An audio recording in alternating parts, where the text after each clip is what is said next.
Hi, my name is Fiona from Tavua and I love listening to Gold FM, only the classic hits. Gold FM, only the classic hits. Good evening, Fiji. In this bulletin, border quarantine case proves COVID positive. Thousands return to school under new normal. And landlords use new techniques to evict tenants. From the studios of FBC Suva, Jackie Spate. Fiji has confirmed a new case of coronavirus related to a recent travel from India, ending an 80-day streak of no active cases. This is a border quarantine case, which was identified and securely contained by stringent border protection protocols, says the Acting Permanent Secretary for Health, Dr. James Fong.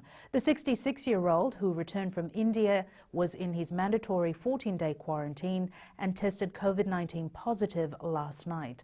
Karoy Tandulala reports the man is in isolation at the Nandi Hospital.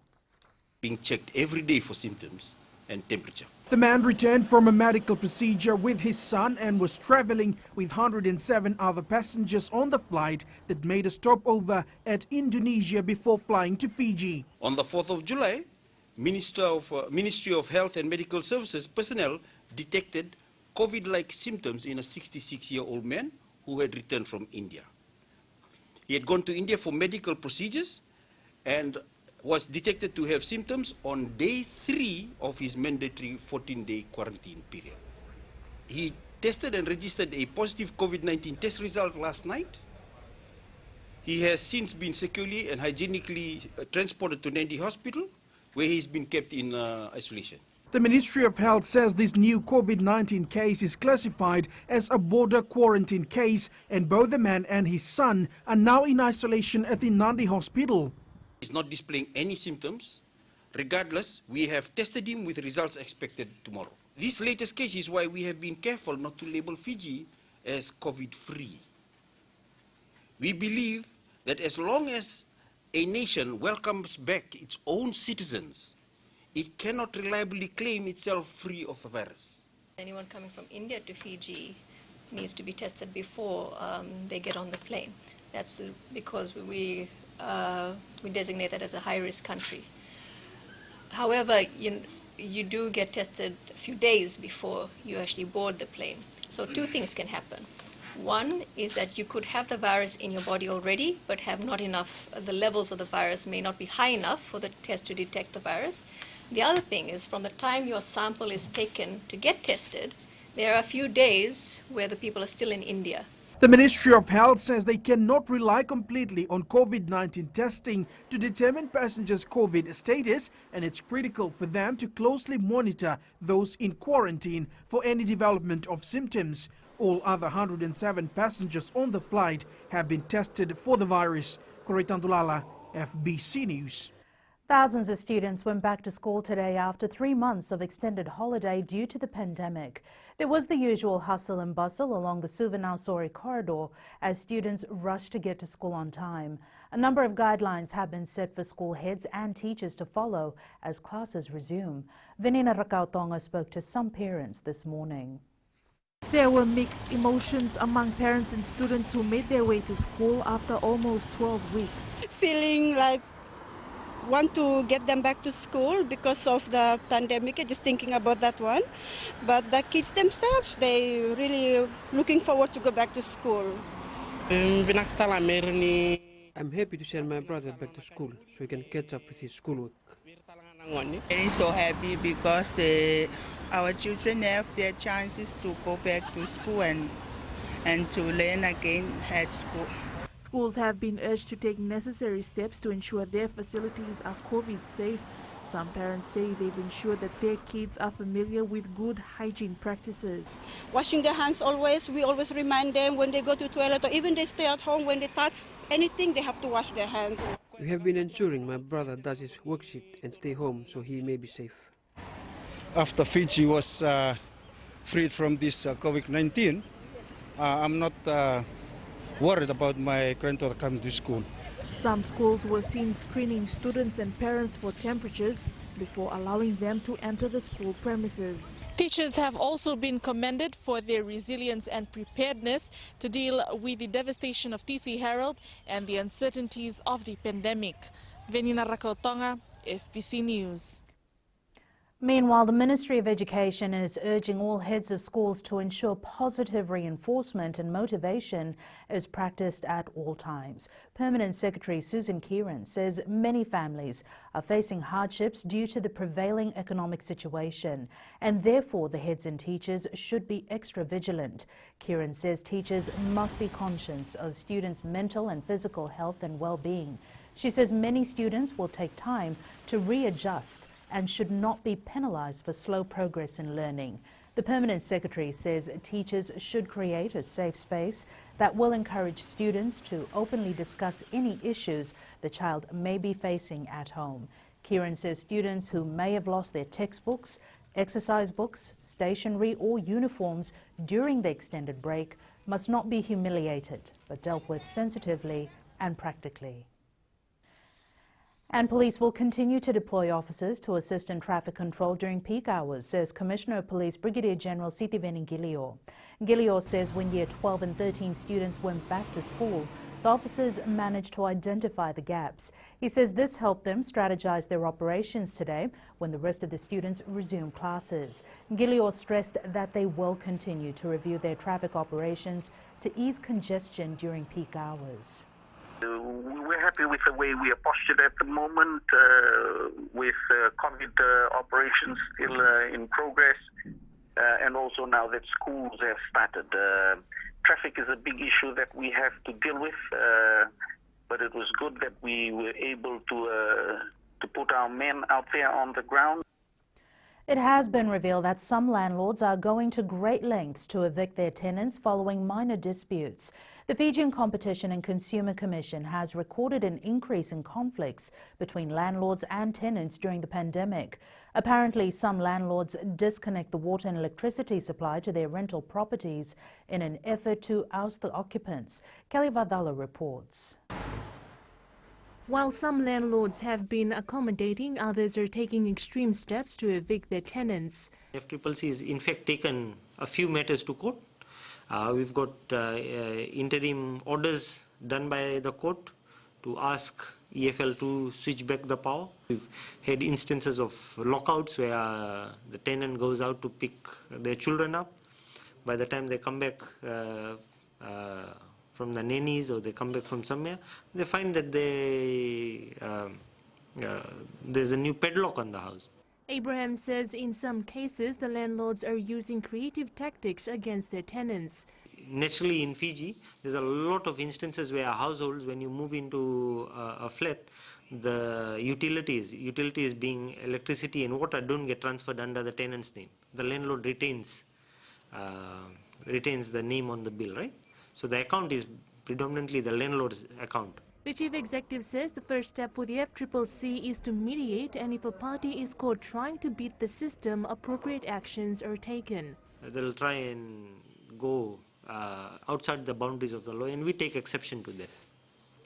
And in those instances, we have taken to court. We ensure that our lawyers make the correct representation. The FCCC, as an enforcement body, says it is not part of the judiciary, but in order to enforce certain laws, it will make applications to court.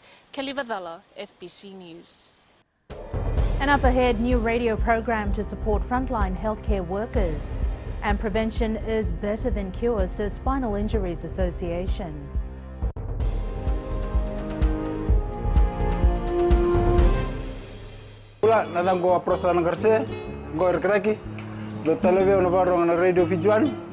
Radio Fiji 1, Nandomo Iviti.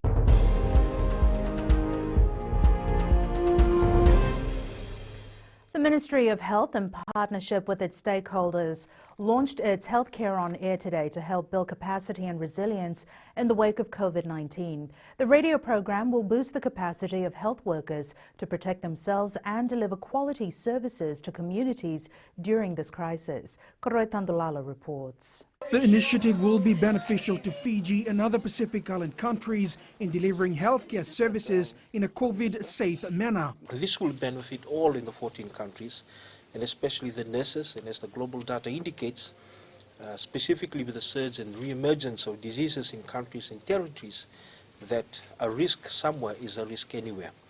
And the presence of communicable disease in one country represents a threat to the entire Pacific Island countries. This is like a Pacific shield against COVID-19 in the making.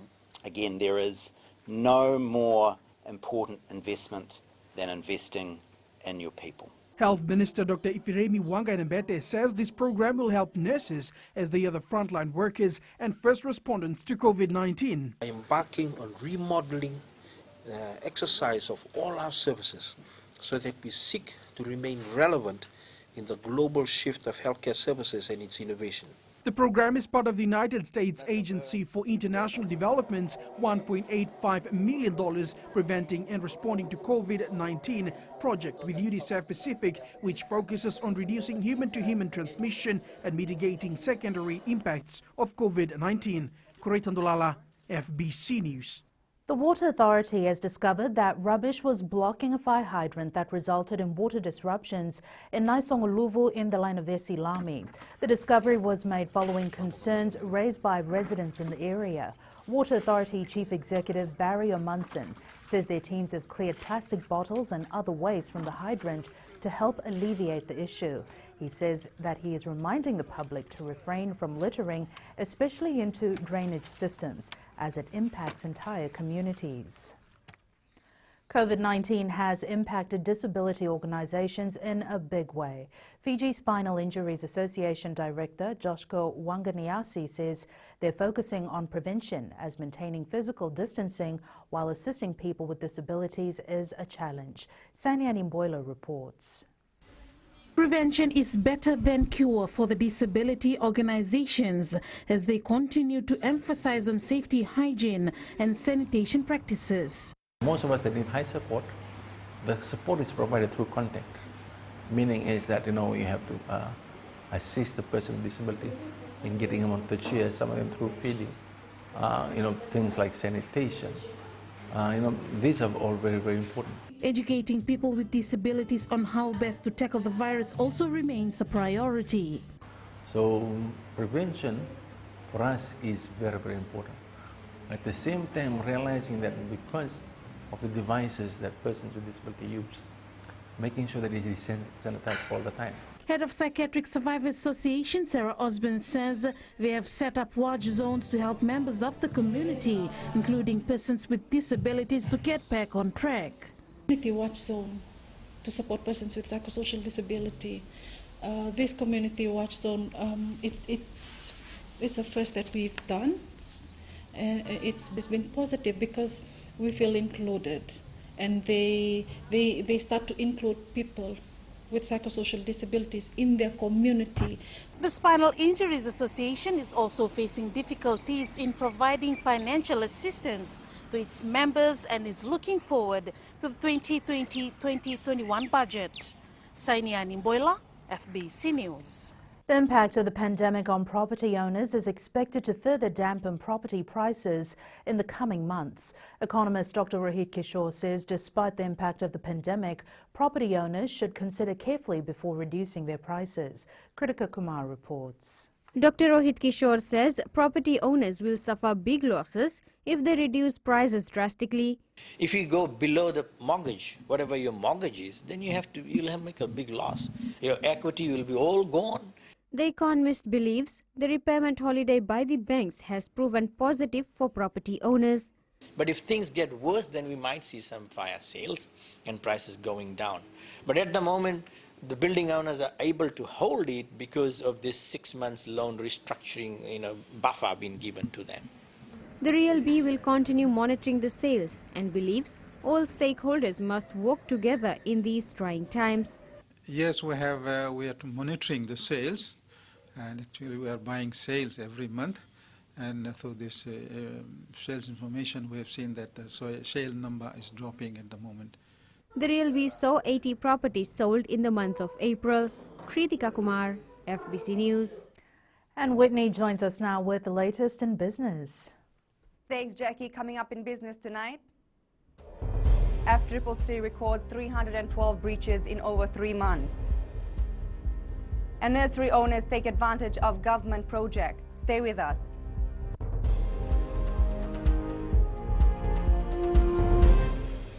हाय, हम शायरा प्रकाश बात करता है और तावा में मिर्ची FM सबकंसर and मिर्ची FM it's hot. Mirchi FM, it's hot.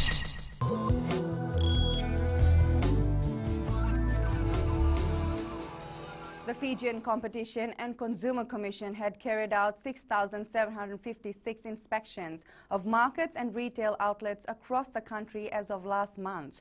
2,530 inspections were conducted in the Central Division, 2,147 in the Western, and 1,692 in the Eastern. Chief Executive Joel Abraham says during this period they noted 312 breaches were the Central Division, recording the highest at 152. Times are tough and people can start to get crafty, can start to get creative, but we've been going with a message that it's bad business practice to be unethical and to rip off consumers, and we are quite pleased that businesses are responding, and a 96% compliance means businesses are doing well in the market. Yes, there are instances where people are reporting isolated incidents of things happening or breaches here and there. Post Fiji Limited hopes the outcome of the postal price review submitted last year to the Fijian Competition and Consumer Commission will be tabled soon. Chief Executive Dr. Aniruddha Bensod says the last price review was carried in 2012. He confirmed a minor price increase was made on various postal services to cushion the current income generation challenges faced by the business. If you compare the cost within these 8 years, cost of operation gone up, the salary gone up, the property prices gone up, the consumables has gone up, everything has gone up, inflation is also going up, and we are still on to the same old price which is on 2012. We now join Sinifa from HFC Bank with the latest from the money market. Trading on the South Pacific Stock Exchange was lively last week as 2.83 million shares changed hands in 37 transactions with a value of $7.19 million. This active pattern in trading was due to one-off high-volume trades in a few listed entities, namely Amalgamated Telecom Holdings, Fiji Care Insurance, Fiji Television, Kontiki Finance, and RB Patel Group. Of the 7 stock recording share price changes, only RB Patel saw a price increase, while the rest saw a decrease in their price. The overall market value fell by 1.24% and concluded the week at $3.42 billion. That's a wrap from our local stock market and from HFC Bank, Vinaka. Turning to today's exchange rates as set this morning. Today saw the Fiji dollar on the rise as the US greenback weakened slightly. The Sanghamoli showed increased against all the currencies we cover, with the exception of the Aussie and Kiwi dollars. On the commodities market, crude oil prices remained just above the significant $40 a barrel mark. Gold was down slightly at $1,773 per ounce, and silver closed down by 1 cent at $17.98 an ounce. More Fijians are urged to set up seedling nurseries to help Fiji achieve its target of planting 30 million trees by 2035. These nurseries would supply seedlings to the Ministry of Forest as it undertakes its tree planting initiative nationwide. Eleanor Turangaivu has more.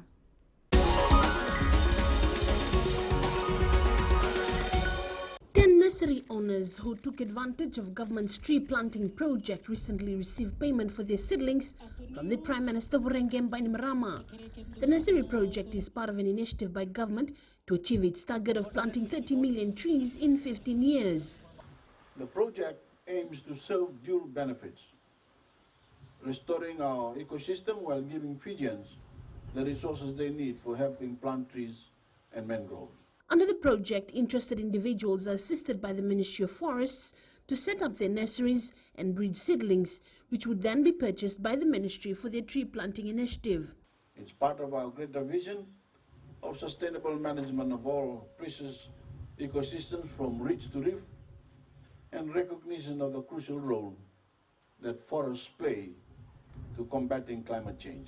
The project has been commended by the Prime Minister as one that uplifts both the ecosystem and the economy. I thank the United Nations Development Programme and the Secretariat of the Pacific Community for working alongside our Ministry of Forests to kick off this initiative, providing work to Fijians who are needing it most. Over 1.9 million trees and mangroves have been planted around the country since January last year. The Prime Minister is urging Fijians to actively participate in this tree planting revolution. Eleanor Turangaiwiu, FBC News.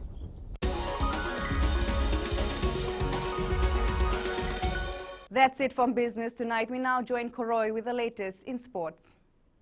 Thanks, Whitney. Good evening. Up ahead in sports, more time for Fijian injured players to recover. And Nava Football works on defense. This and more in sports after the break.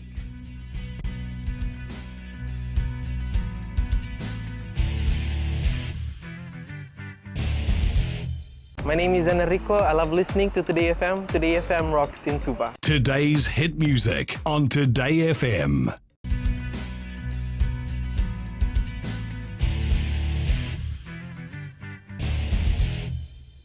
The cancellation of the remaining rounds of the World Sevens series is somewhat a blessing in disguise for the Fijian Sevens. This gives more time for injured players to recover and fight for a spot in the final squad ahead of the Olympic Games next year. Talimata Rakula reports. Head coach Seya Sifuli says they respect the decision made by World Rugby, adding the welfare and safety of everyone involved in the sport remains a priority. For us, we will stay strong and positive with what we have right now. Just continue with our program, extend our player base and send them to play club rugby and provincial games. To give players some game time, Fully says they are awaiting to compete in local sevens windows. The Fiji Rugby Union executives will confirm this once they will gather the support of sponsorship, and hopefully the board will approve the sevens window that was proposed after the Skipper Cup competition. That's more likely from October to March next year, and it's good for the girls to transit from 15s competition and join that sevens window. Fiji Sevens head coach Gareth Baber is on similar path. Utilising what we've got here in Fiji, especially the likes of the Skipper Cup, potentially playing some sevens tournaments following that, taking us through to the likes of November, December. The national men's and women's sevens will participate in the upcoming Skipper Cup on the 25th for their respective teams. Fijiana coach Fully is expected to scout for new blood at the competition. Talim Terkula, FBC Sports. The Super Rugby Union women's team is banking on its younger players in the Skipper Cup clash against Nandrunga on the 25th. The capital side has a number of young players in the mix this season, including 2 new Fijiana Sevens recruits. Talimata Rakula with the story. The capital side believes a good blend of young and experienced players will make a huge impact on their performance. There's a lot of learning key for them, getting them to play with older ones and also upskilling themselves. Most of them are just new to the sport, and for them to be around senior players and to be encouraged and to be supported by coaches who are amongst the team, I guess it's a positive thing for them. Rawati says at the moment they are focusing on allowing the younger players to get the feel of the 15s code. We're not rushing into fitness at the moment, especially when we have a lot of young girls that are part of the team and which we like to develop well leading to the competition. Hooker Ada Denzi says the new players are competing against the experienced players for a final spot in the squad. They've been training, so there's nothing new about them. Probably they'll gel in with the team. We have new players coming up, so it will be tough as well. Yeah. The Super Rugby women's face Nandrunga at the 25th at Singatoka's Lawanga Park. Talima Terkula, FBC Sports. Now, football coach Sailosi Danford believes defense will be the key element when they kickstart their Vodafone Premier League competition. The side currently sits at the bottom of the VPL standings with 3 losses and a draw from 4 matches. Danford says their poor defense has resulted in losses against Rewa, Lambasa and Nandi. Just working on our defense. We're working very hard on our defense. We believe if we defend well, then then we will have a good chance to score. The Fiji Volleyball Federation will have to wait for accreditation from the government and the National Sports Commission before hosting any tournaments.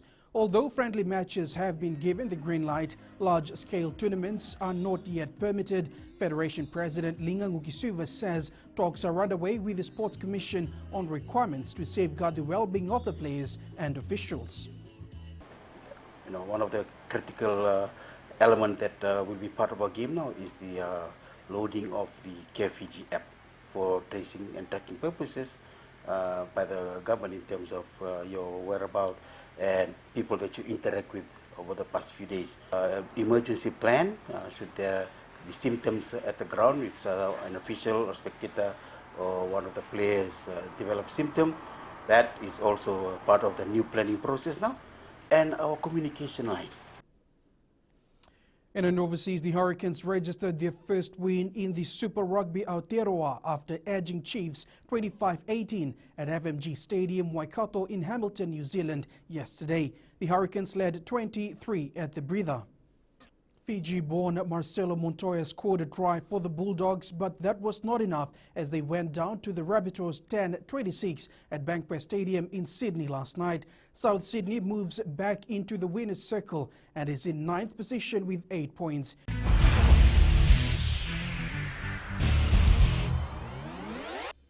In today's play of the day, it was like deja vu as another Fiji-born sensation has created history for the Parramatta Eels after scoring 4 tries in last weekend's match against the Canterbury Cowboys. Semi Randrandra, most commonly known as the Trailer, was the first to score 4 consecutive tries and now followed by his Fijian counterpart, Micah Sivu.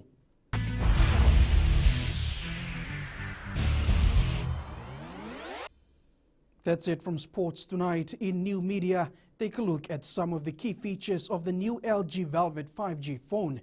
Details after the break.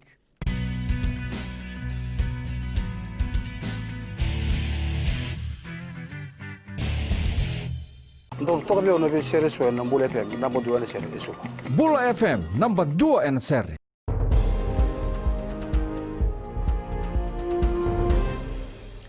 In new media, LG is betting on a new smartphone strategy, starting with the mid-range Velvet, which comes with a refreshing look.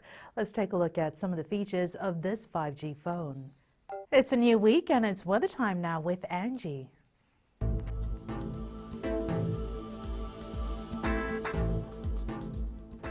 Kia ora and welcome to the Weather World. Hope the weekend served you well. The weather was great and everything just fell in place. And there came Monday with more blooming weather. Now looking over to the west, very warm. Umbrellas and sunscreens are a must, especially around this time. Eastwards from Peck Harbour to Suva, settled weather in the central. The night will invite more cold conditions. And up north, there is so much to enjoy under the sunshine, regardless of it being a Monday. At sea, southeast winds 15 to 25 knots, moderate to rough seas. Now turning to the tides, low tide at 1:39 a.m. with high tide at 7:48 a.m. Sunrise at 6:38. For tomorrow, there is unfortunately high chance of showers. The showers will come around the evening bit, so be prepared for that. Tomorrow's temps, Suva will be cool at 18 degrees. The rest of the centers will follow suit. And looking further on to Wednesday, more showers in the forecast. Well, hope you enjoyed today's weather and the rest of the evening. That's all from the weather news. It's back to Jackie. Thanks so much for that, Angie. In Fijian Pulse tonight, we asked, should cheating subsidised housing tenants be fined for taking advantage of the current situation due to the COVID-19 pandemic?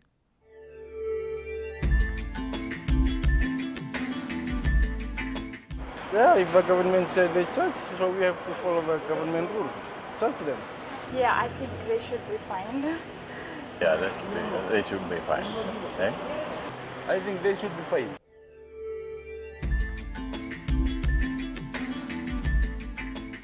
Recapping the main stories for tonight, border quarantine case proves COVID positive. Thousands return to school under new normal, and landlords use new techniques to evict tenants. Now for these stories and others, tune in daily to our sister radio station Gold FM. Our poll question last week, we had asked, should the COVID-19 curfew be kept until the end of the year? 71% voted yes.